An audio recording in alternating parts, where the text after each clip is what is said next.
विदेशी आक्रमणकारियों के द्वारा लिखा गया इतिहास, भारत से द्वेष रखने वाले इतिहासकारों के द्वारा, लेखकों के द्वारा लिखा गया इतिहास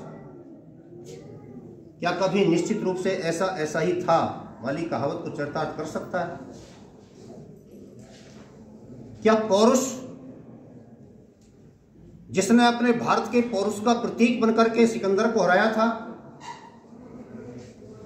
उसका जाकर के मेगास्थनीज नाम का यात्री जिसने इंडिका पुस्तक लिखी,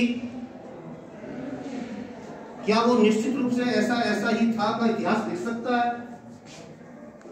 क्या वो ये बता सकता है कि सिकंदर को अपने प्राण बचाने के लिए भीख मांगनी पड़ गई थी और भागा था अपने छोड़ करके? उससे आगे आकर के जो भारत की केंद्रीय सत्ता थी उससे टकराने तक का उसका साहस नहीं हुआ था, वहां से हमारे प्रांतीय राजा से घबरा करके भाग गया था। मेगास्थनीज जैसा क्यों लिखेगा भाई? अबुल फजल जैसा चाटुकार इतिहासकार जिसने एक हिंदू को नहीं मारा, क्योंकि मारना मुश्किल नहीं था। हल्दी घाटी के युद्ध में जब मैदान में युद्ध हो रहा था तो वो अपने संस्मरणों में लिखता है, जो राजपूत अकबर की ओर से लड़ रहे थे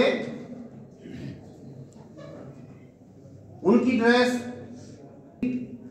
यूनिफॉर्म, और जो दूसरे पक्ष से लड़ रहे थे उनकी यूनिफॉर्म एक सी थी।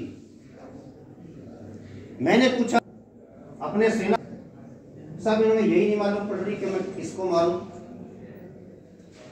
तो उसने कहा गोली चलाते हुए जो भी मर रहा होगा काफिर मर रहा होगा। अपने इतिहास में लिखता हो, और वो कहता है कि मैंने भी इतने काफिरों को मार करके गाजी का पद प्राप्त किया। जो अपने इतिहास में ये लिखता है कि अकबर बादशाह ने हेमचंद्र विक्रमादित्य के साथ जो युद्ध हुआ था उसमें 1 लाख हिंदुओं को मरवा करके और उनकी डेड बॉडीज, उनकी लाशें खुले में छोड़ दी थी,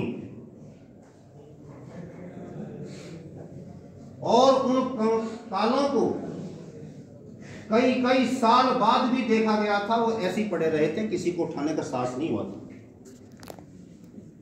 ये जुल्म आप पर हुए थे, उसको उदार दिखाया जाता है। वो हिंदुस्तान का बादशाह था, महान था, और महान कौन होता है? अपनी संस्कृति से मिलान कीजिए। महानता की परिभाषा क्या है? महानता किसको कहते हैं? महानता का अभिप्राय है जिस समय रामचंद्र जी रावण